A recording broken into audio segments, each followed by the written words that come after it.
Hello et bienvenue dans Wedding Divan, le podcast dédié aux pros du mariage. Je suis Magali Zarka, formatrice du Wedding Gang, officiante de cérémonie laïque et ancienne wedding planner avec plus de 100 mariages à mon actif. Si tu es entrepreneur dans le milieu du mariage ou que tu souhaites te lancer, ce podcast est fait pour toi. Comment réussir, comment se démarquer et surtout, comment durer dans le mariage? Autant de questions auxquelles nous répondrons ici via des interviews sans tabou de prestataires de mariage ou qui peuvent t'aider à améliorer ton business. On y abordera leur parcours, leurs réussites et leurs erreurs aussi parfois.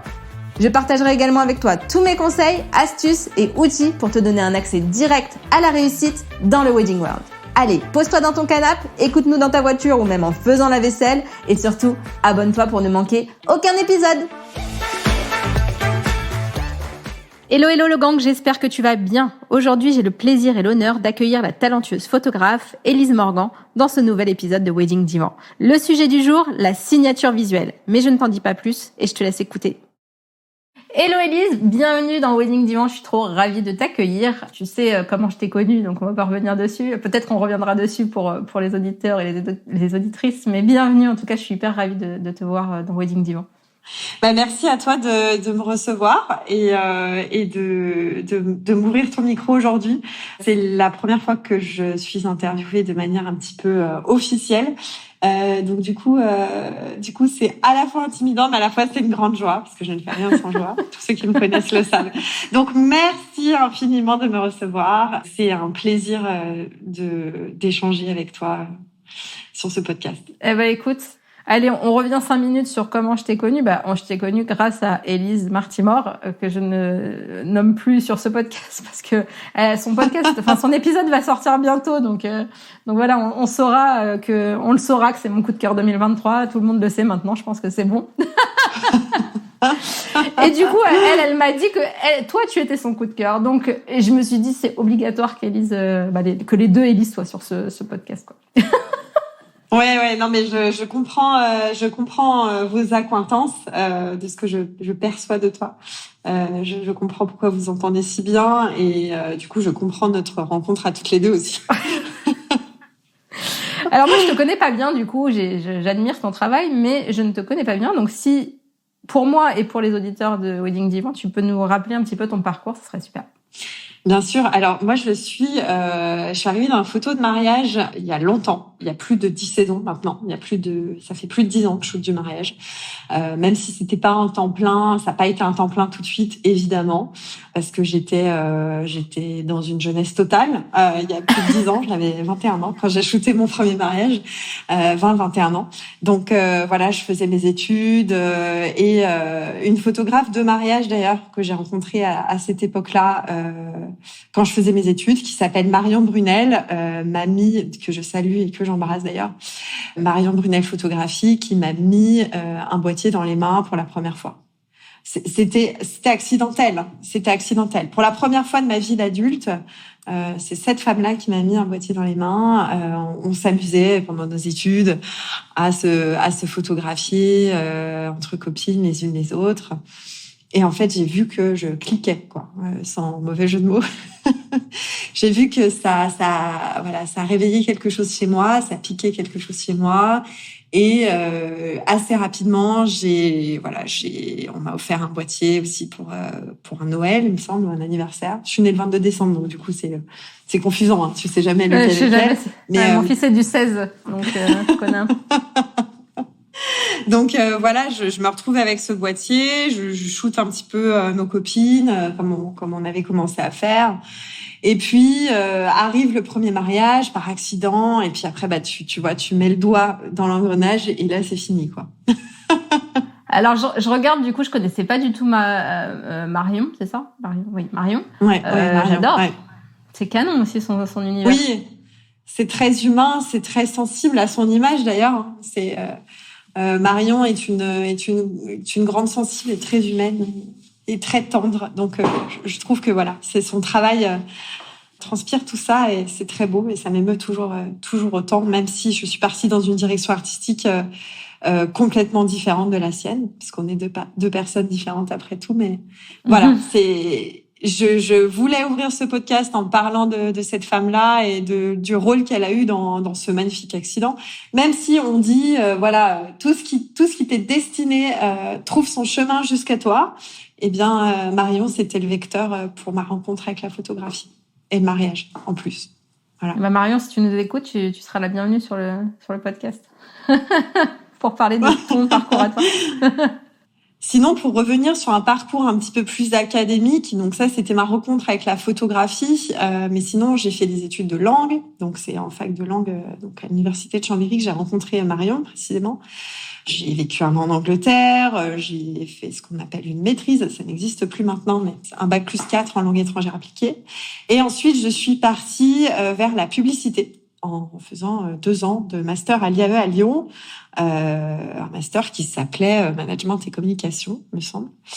J'ai fait des études, j'ai un parcours académique qui est ce qu'il est parce que je n'ai pas eu l'occasion de partir en école d'art pour diverses raisons. Et en fait, c'était pas le chemin, je pense. Et que grâce au chemin que j'ai emprunté, j'ai fait des rencontres, j'ai des connaissances solides en communication, en publicité, en stratégie de marque.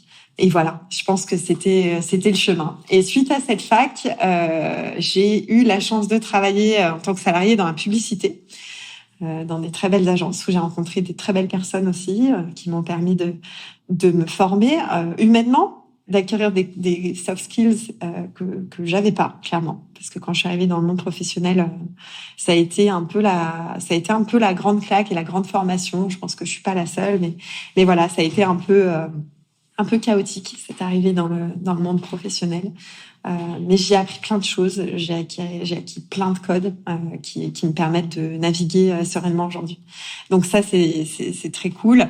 Et on y reviendra plus tard. J'ai pas envie d'anticiper trop sur les questions qui vont suivre, mais voilà, c'est grâce à cette expérience-là que j'ai cette vision de ce qu'est une marque, de ce qui est une image de marque, une identité visuelle. Voilà, en fait, c'était le chemin, comme je te dis. J'ai pas commencé par la photo, j'ai pas fait une école de photo, j'ai fait plein d'autres choses, mais ça nourrit aujourd'hui beaucoup mon entreprise, ma vision et au final mon produit, quoi, mon art entre guillemets, même si j'aime pas trop dire ça. Ah, ça mais c'est voilà, un gros truc, ça s'appelle. Les artistes qui se considèrent pas artistes, tu sais. J'adore. Non, parce que pour moi, on est artisan parce qu'on travaille à la commande, même si on a notre. Ouais, mais tu crées en tant quand que même. photographe de mariage, on crée, mais on travaille à la commande. Donc c'est plutôt de l'artisanat pour moi. Et voilà, je suis plutôt tournée vers les autres que vers ce que je fais. Mais on va y revenir certainement. J'espère avoir répondu à la question. Bah oui. Et du coup, on discutait un peu toutes les deux et on te dit souvent quand même que tu as une signature visuelle. Qu'est-ce que ça veut dire exactement ? Alors, ça peut vouloir dire plein de choses, mais je pense que quand je le reçois, comme je le reçois, ce sont souvent des pros, soit des pros de l'image, que ce soit pas des pros du mariage, ou des professionnels du mariage, qui me disent « c'est incroyable quand je vois une de tes images passer, je sais que c'est toi ». Instantanément, quelque chose se produit, je sais que c'est toi. Et une signature visuelle, si je recentre du coup mon propos sur la photographie de mariage, c'est vraiment réussir à faire ce truc-là, quoi.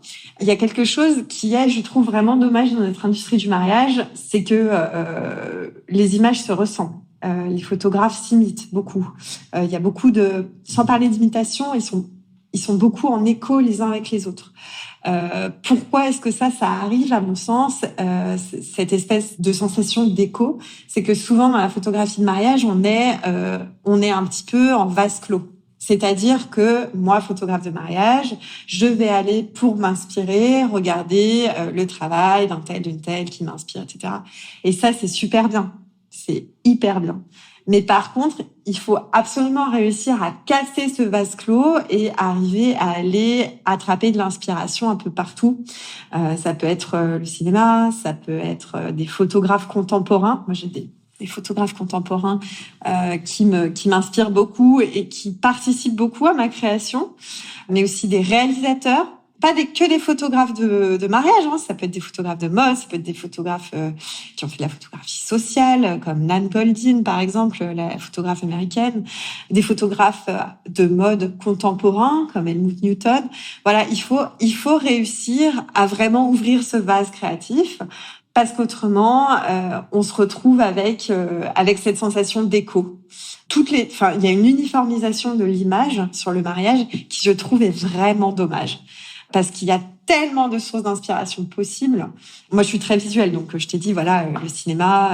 Après, ça peut être aussi de la musique, ça peut être aussi...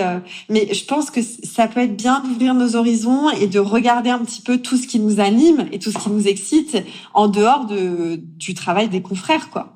Et d'arriver à recréer cette richesse créative et visuelle qui, je trouve, parfois manque un peu.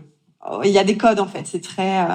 tu vois. Alors qu'il y ait des codes visuels, c'est très bien parce que ça témoigne aussi d'une époque, ça témoigne d'une culture, ça témoigne tous ces codes-là, ils sont précieux. Mais il faut arriver aussi un peu à les péter en allant regarder justement qu'est-ce qui va m'inspirer. Je sais pas, je vais regarder un western par exemple, ça m'arrive. Je regarde un petit peu plein de genres de cinéma différents. Est-ce que c'est un cadrage? Est-ce que c'est une lumière? Est-ce que c'est dans tous les supports visuels, il y a quelque chose à prendre et je pense qu'il faut vraiment se mettre en mode éponge pour arriver à absorber tous ces codes visuels et à les retranscrire aussi dans le travail, quoi. T'avais une question? Dis-moi. Non, bah oui. Je suis une grande passionnée, moi, donc. Non, pas de souci. Non, mais c'était. Est-ce que t'as toujours eu ce principe-là? Est-ce que ça a toujours été le cas, le fait de vouloir avoir justement ta propre signature visuelle, ta propre identité? Ou au début, t'as fait comme tout le monde et au début. Bah oui. Au début. Il faut rassurer un peu tout le monde, tu sais. Ouais, c'est vrai. C'est vrai. Non, mais t'as absolument raison et c'est absolument important de le repréciser. Bien sûr qu'au début, quand t'es dans tes 2-3 premières années, tu t'inspires beaucoup de ce qui existe sur le mariage parce que ça va faire écho à ce que je disais avant. Tu as besoin de t'approprier les codes visuels. Tu as besoin de t'approprier les règles. Qu'est-ce qu'il faut photographier? Comment est-ce qu'on le fait? Dans quelle lumière? Quel cadrage, etc. Comment faire quelque chose qui est dans les codes, en fait, au début. Et une fois que tu as ça, une fois que t'as bien compris les codes et que tu t'es bien formé aux codes et que tu t'es formé à ce qui est attendu de toi, c'est là qu'il va falloir provoquer et cultiver l'inattendu. Et ce truc-là, une fois que tu as compris que toi, en tant que personne, parce que on est comme tout le monde, hein, on est tous uniques. Vous êtes comme tout le monde, vous êtes uniques. Il y a tout qui a déjà été fait, mais jamais par vous. Et du coup, il faut trouver cette façon de comment est-ce que vous allez transgresser ces codes, comment est-ce que vous les appropriez dans un premier temps, et comment vous les transgressez pour avoir votre signature et faire votre photographie, en fait.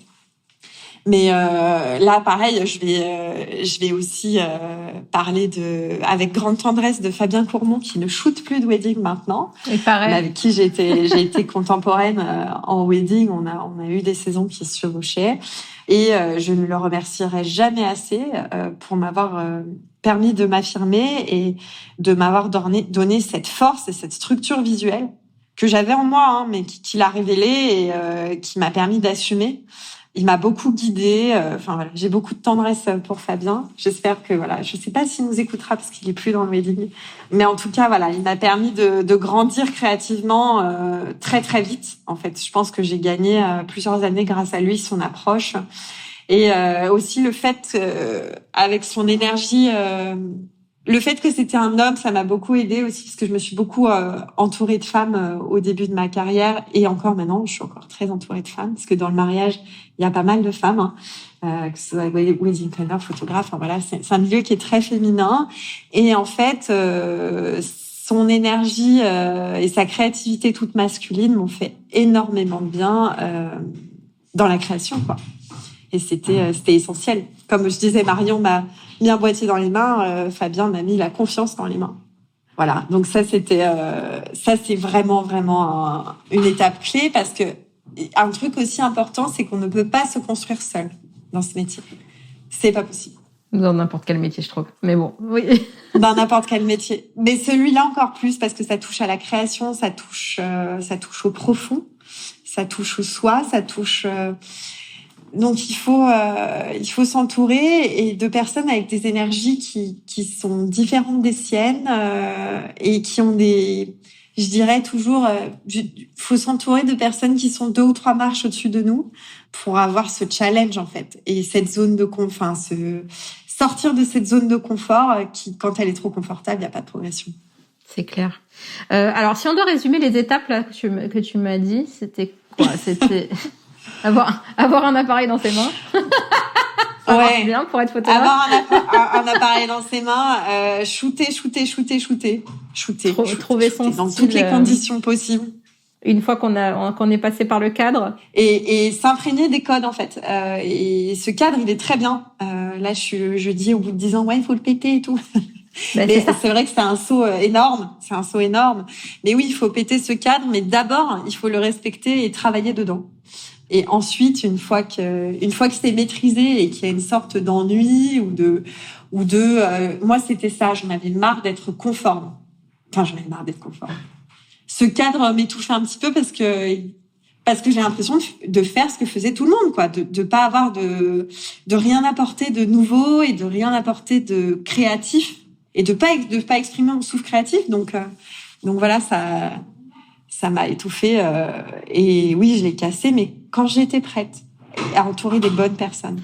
Et justement, comment tu qualifierais ton travail d'avant en termes de comment on l'aurait défini et comment on définit le nouveau travail d'Élise? C'est quoi la vie? Oh, c'est super difficile cette question parce que ça je t'ai dit qu'il y avait des questions qui n'étaient pas prévues. Énorme. Les gens, qu'est-ce qu'ils te disent? Je sais pas. Est-ce qu'on a vu une différence hyper flagrante d'un moment à un autre ou ça a été smooth? Je pense que ça s'est fait doucement, mais c'est sûr que, tu vois, là, avec le recul, je suis pas passée d'un travail conformiste et attendu à quelque chose qui m'appartient totalement et qui surprend dans comment je traite les lumières, dans comment je cadre, dans comment je traite les lignes, dans ce que je vois. Mais ça s'est fait doucement parce qu'en fait, tu peux pas passer de je m'imprègne des codes, je respecte le cadre à je casse tout du jour au lendemain. En fait, cognitivement, c'est pas possible. En fait, ça crée une dissonance. Tu peux pas le faire. Tu te dis, je vais perdre mes clients, personne va comprendre. Mais ça peut se faire. Ça se fait, je pense, en 3-4 saisons, quoi. C'est un process, tu vois. Je pense que tout au long de la vie, on grandit et qu'en fait, notre travail en tant que photographe, il est juste le témoin de ça, quoi, de cette évolution et de cette évolution qui, pour moi, qui a été douce parce que c'était la façon dont j'avais envie que ça se passe aussi. Et du coup, comment tu t'y prends pour qu'on reconnaisse ton style au premier regard, premier coup d'œil? Je crois que j'ai pas de recette magique, malheureusement. En fait, il y aura pas de recette toute prête que je peux proposer en une heure. C'est beaucoup trop court. Pour fournir un début de réponse, ce serait de cultiver un environnement et de cultiver une alimentation artistique qui vous ressemble, qui vous touche et ne surtout pas, ne pas tenter de singer ou d'imiter ou de répliquer le travail de quelqu'un qui vous inspire. Parce que ça va marcher un temps, mais le quelqu'un qui vous inspire n'est pas vous. Donc forcément, vous ferez différent. Vous allez grandir en dehors de ça. Moi, j'étais la première à me nourrir énormément du travail de mes confrères, avec des influences complètement différentes, qui peuvent aller de choses très moody à des choses qui sont beaucoup plus du côté du fine art. J'ai été pas mal nourrie dans les années 2017-2018 par le travail de Baptiste Aubille. J'ai adoré sa sensualité. Il y a une sensualité, il y a quelque chose qu'on pourrait presque toucher, qui est, il y a une tension un peu dans ces images que je trouvais très belle et qui m'a beaucoup touchée, pas mal influencée. Donc voilà, mais je lui ai jamais dit d'ailleurs. Donc merci Baptiste pour ça. On se parle pas beaucoup, mais voilà, on se connaît, on a déjà fait une love, etc. ensemble. Et j'ai été aussi très touchée par le travail de Greg Fink, qui est pareil. Quand tu regardes nos travaux aujourd'hui, ils sont très différents, comme mon travail est très différent de celui de Baptiste. Mais en fait, je pense que le secret, c'est ça, c'est de multiplier les sources d'inspiration qui sont diamétralement opposées. Parce que moi, c'est comme ça que mon cerveau créatif fonctionne. J'aime ces contrastes. C'est comme ça que je crée le mieux.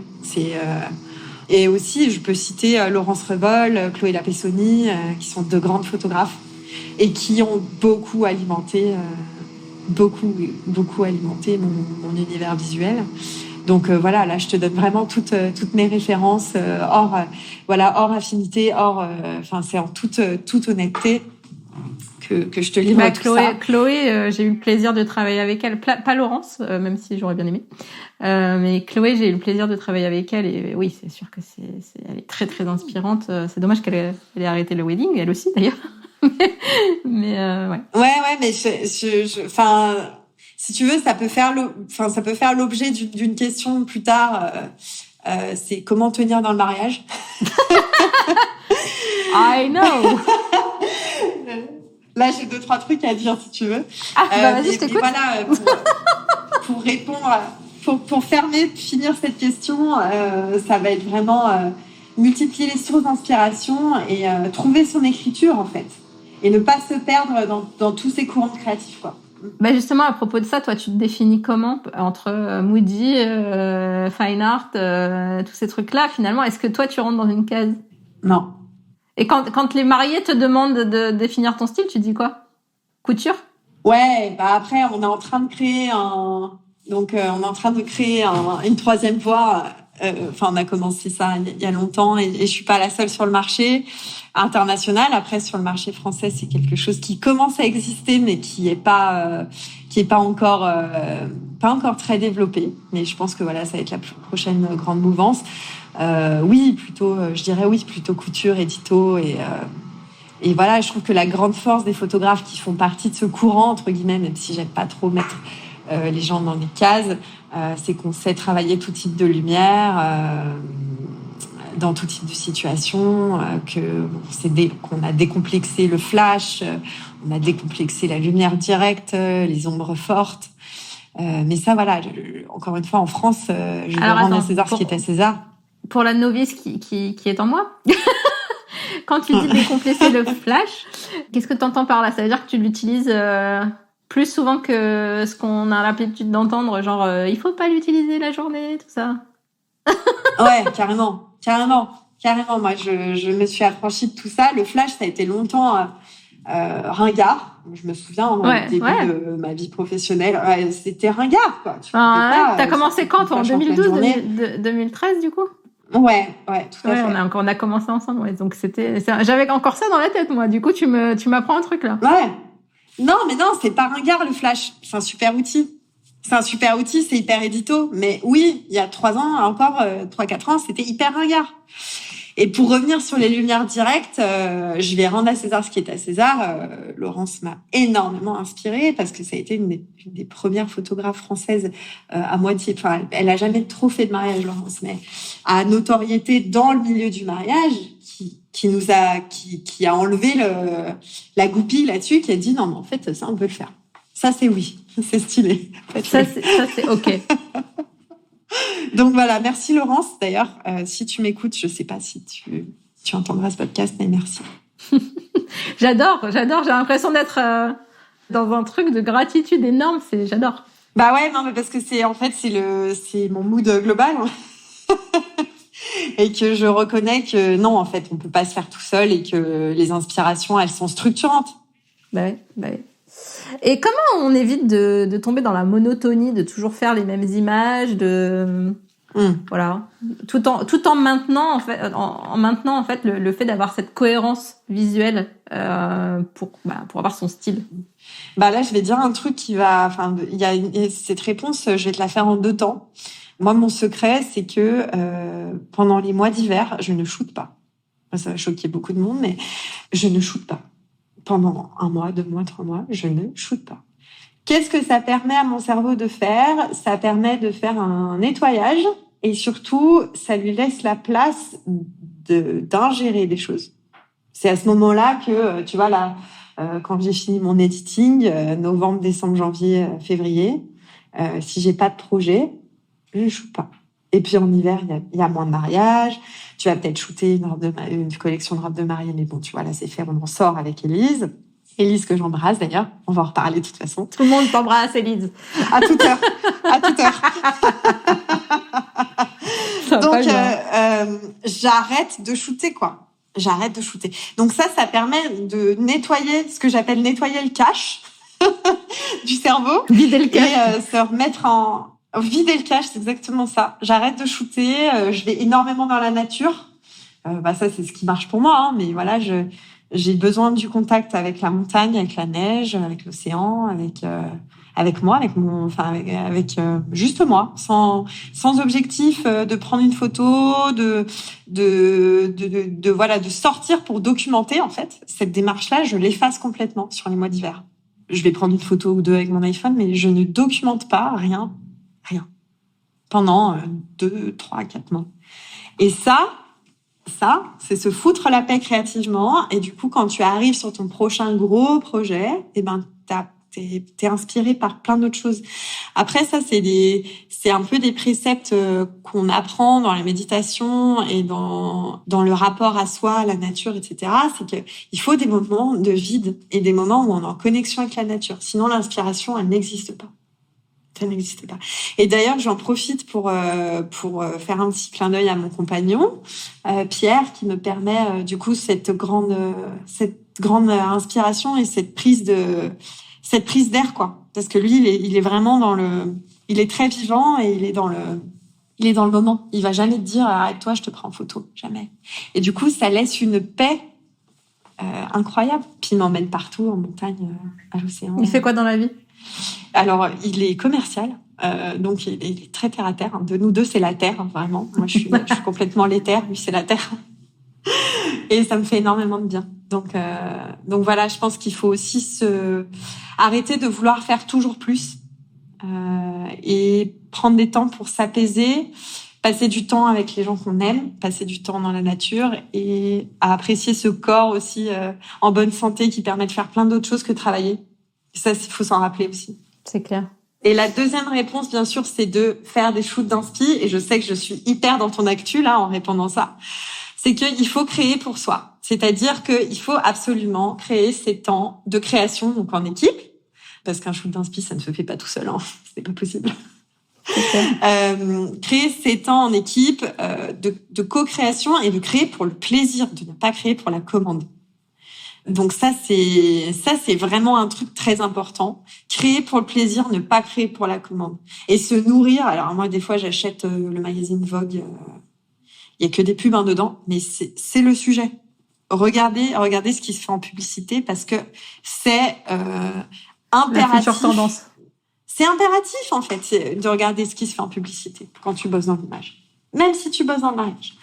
Tu t'achètes Vogue. Alors il y a 120 pages, donc 90 pages de pub, mais c'est ce qu'on veut. Donc c'est voilà Vogue ou un autre magazine, hein, si vous aimez pas Condé Nast, je sais pas, mais si vous aimez pas Vogue, d'autres magazines. Ça peut être aussi des magazines.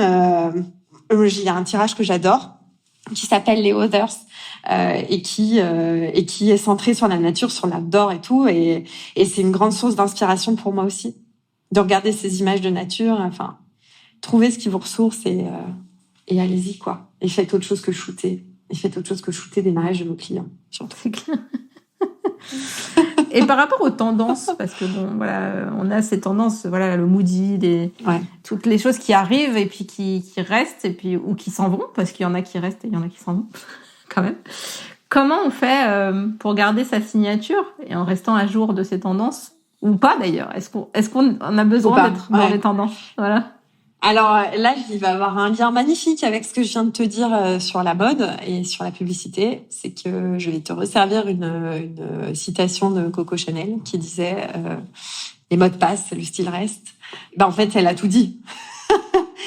C'est-à-dire que oui, il y a des modes. Il y a des modes dans le mariage, il y a des modes, il y a des tendances.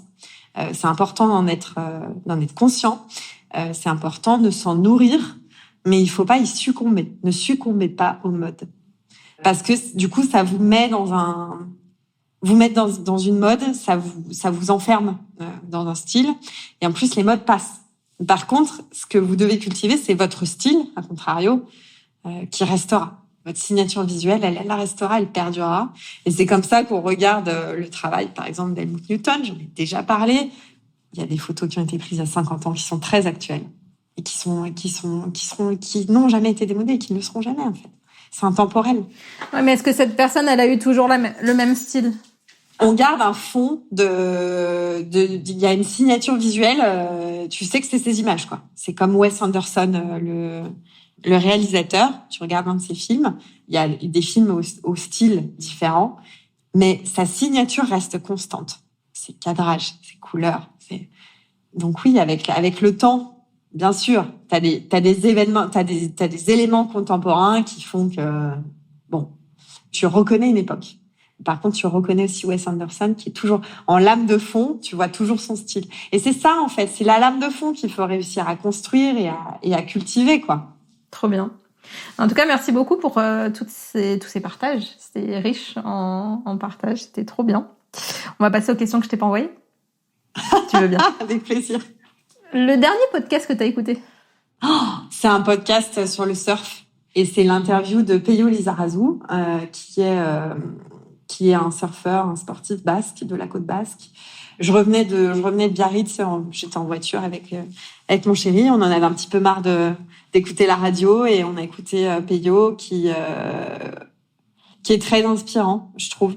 S'il y en a qui aiment aussi le sport il a une philosophie de vie très belle, une approche à la nature qui est très belle. Donc voilà, ça c'est l'évasion. Sinon, du côté moins outdoor et moins sport, j'ai envie de te répondre que le plus joli podcast que j'ai écouté dernièrement, c'est Soyons heureux avant la fin du monde, qui est une production d'Arte, qui est très belle, qui parle de société et de tous les enjeux qu'on a aujourd'hui, qu'ils soient écologiques, économiques, d'éducation, de couple. Et j'ai trouvé ça très beau. Il est très bien documenté et très bien raconté par Madame Saltel, je crois, d'Arte, que je recommande. Soyons heureux avant la fin du monde. Le dernier livre que t'as lu, qui t'a plu? Le dernier livre que j'ai lu, qui m'a plu, un livre que j'adore et que je relis souvent, c'est Les 7 clés spirituelles du succès de Deepak Chopra. Ok, je vais la mettre dans ma liste parce que je ne le connaissais pas celui-là. Ton dernier coup de cœur? Oh là là. Bah oui, mon dernier coup de cœur professionnel, c'est Élise Martimore, c'est sûr. Mais je vais dire celui où je me suis le plus sentie la rencontre la plus évidente et inévitable, c'est Clémentine Marchal, du blog de Madame C. Mais cette rencontre a eu lieu depuis très longtemps. Mais bien sûr, Élise tient une place égale. Voilà, je pourrais pas. Pas de jalouse, hein. Tu vois.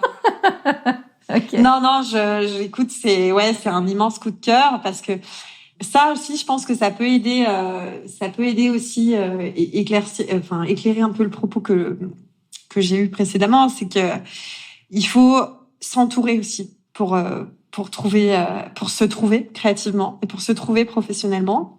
Et Clémentine, je sais qu'elle a été beaucoup là pour me rassurer dans ma créativité, dans ma compétence, dans plein de choses. Elle a été très structurante, elle est très structurante. Et Élise, ça a été la rencontre. En fait, on est arrivé à un moment de nos carrières, on se rencontre à un moment de nos carrières où on est quand même affirmé. J'allais dire abouti, mais en fait, tu peux pas dire que t'es abouti quand t'es un créatif. Je trouve que ça n'existe pas parce qu'on est en perpétuelle construction. Voilà, Élise et moi, on s'est rencontrés à un moment où on était affirmés et on sait ce qu'on veut en fait. Et on a un regard super fort, une vision très forte, que ce soit du marché, que ce soit de la création, de la créativité, etc. Et en fait, c'est l'évidence, quoi. C'est cette rencontre évidente qui te fait grandir. Mais comme, par exemple, Rim et Greg, Grimarodaki et Greg s'élèvent ensemble, en étant toujours en perpétuelle co-création, moi, j'ai trouvé ça en Élise. Et ça, mais, c'est génial. C'est magique. C'est génial. Ouais, c'est magique parce qu'on s'emmène vers le haut. C'est vraiment vertueux, quoi. Tu vois? Ouais. Il y a une magie. La magie opère, en fait. Donc ça, c'est super. Et ton dernier coup de gueule? Mon dernier coup de gueule, ouh là là. Un truc sur lequel j'ai pas été ravie, c'est quand je vois justement, mais c'est inévitable, quand je vois des photographes coller de trop près à mon écriture. Ça, je trouve ça dommage. En fait, c'est pas un truc d'ego, hein. C'est pas se dire il fait comme moi, franchement, je suis dégoûtée. C'est pas ça. C'est plutôt se dire ne prenons pas en fait cette chose de la création, donc qui est mon travail, cet élément de création pour créer, pour répliquer en fait. Moi, cette idée de répliquer me dérange. Moi, je suis vraiment, ça me dérange pas dans le sens, pas vis-à-vis de moi.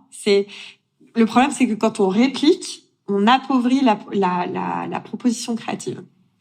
Et donc, pour moi, proposer deux fois la même chose, c'est appauvrir la création et c'est aussi ne pas se respecter en tant que créatif et en tant qu'auteur. Parce que, en tant que photographe, on est tous créatifs et tous auteurs. Et cette réplique-là, je trouve ça dommage. Et ça, pour le coup, c'est quelque chose avec lequel j'ai du mal à garder mon calme. Je comprends. Ok. Et dernière question, avant-dernière, c'était quand la pire période de ta vie? Quel âge? Oh là. Je dirais que c'était... En fait, il y en a eu deux. Je dirais que c'était quand même le tout début de l'âge adulte, quand j'ai eu entre 18 et 22 ans, que j'ai trouvé très dur parce que t'es dans une espèce d'entre-deux où tu sais pas trop qui t'es, tu sais pas trop où tu vas, et c'est pas du tout réconfortant, quoi. J'avais beaucoup d'inconfort. Surtout que je n'ai absolument pas fait de crise d'adolescence, donc je recommande de faire une crise d'ado, c'est vachement plus simple. Je suis d'accord. J'en ai pas fait non plus. J'ai fait une crise de la quarantaine, mais j'ai pas fait. T'as pété un câble, voilà. À un moment donné, dans ta vie d'adulte, tu dégoupilles, quoi. Et il vaut mieux dégoupiller à 14 ans. Je trouve que ça a tellement moins de conséquences. Et puis après, il y a une autre période assez tumultueuse dans ma vie où j'ai divorcé. Et ça a été une grande blessure. C'est une grande douleur de divorcer de toute façon. Il y a deux grandes douleurs dans la vie, le deuil et le divorce. Mais en même temps, ça a ouvert des portes chez moi et ça m'a permis de muer en quelque chose d'autre. Pas en quelqu'un d'autre, mais un autre toi. D'uploader la dernière version, quoi. Une version, tu vois. Très très belle image. Je connais ça aussi, donc je comprends. Une version débuggée, tu vois ou pas? Une version débuggée. Ok. Et qu'est-ce que tu dirais à la Élise qui était dans ces périodes-là aujourd'hui? Que tu seras ta version débuggée bientôt. C'est un peu comme ça. Ça, c'est un peu comme la question si vous voyez enfant, qu'est-ce que vous vous diriez, quoi? C'est ça. En fait, je dirais que je me dirais que tout ira bien, mais que la souffrance que tu ressens, du coup, est nécessaire. Et c'est un terreau, en fait. C'est un terreau. Mais quand t'es dans ces moments complètement raides, là, tu vois pas ça comme ça, en fait. Eh ben non. Évidemment, c'est pour ça que je te demande qu'est-ce que tu lui dirais. C'est tout noir, c'est de la merde. Je suis dans une période de merde, voilà, c'est nul. Nul. On déteste. C'est ça. Mais en fait, cette souffrance, la noirceur a aussi ses enseignements. Il faut les prendre. Faut pas les refuser. Il faut pas refuser sa douleur non plus. Il faut se permettre de la vivre. Ça, c'est important. C'est clair. Se permettre de vivre la douleur et se permettre de vivre la noirceur. Alors, pas trop longtemps. Il faut pas se laisser sombrer, mais la noirceur a ses enseignements, vraiment. Et il faut prendre les enseignements et dès qu'on est prêt à retourner vers la lumière, faut y aller aussi, quoi. Faut pas se laisser glisser dans un truc. Yes. Tu vois. On est d'accord. Merci beaucoup en tout cas, Élise, c'était un plaisir de t'avoir. Tu es un rayon de soleil, tu es bien à l'image que Élise m'avait décrite de toi. Merci beaucoup pour tout. C'était hyper cool. Merci à toi et 1 heure c'est hyper court hein. C'est clair. C'est clair. Mais tu sais quoi, là je dois partir, mais on va s'appeler juste après, comme ça j'aurai le temps de te parler un peu plus parce que c'était trop court. D'accord, avec plaisir.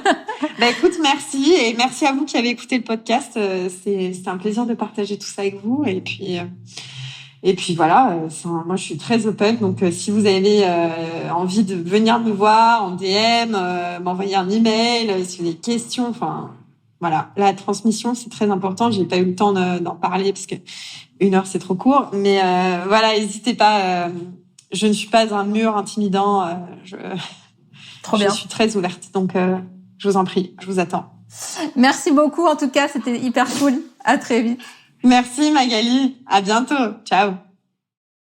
Et voilà le gang, j'espère que cet épisode t'aura plu autant qu'à moi. Si c'est le cas, partage-le autour de toi, surtout sur Insta, en nous taguant Élise et moi, ça nous fera trop plaisir.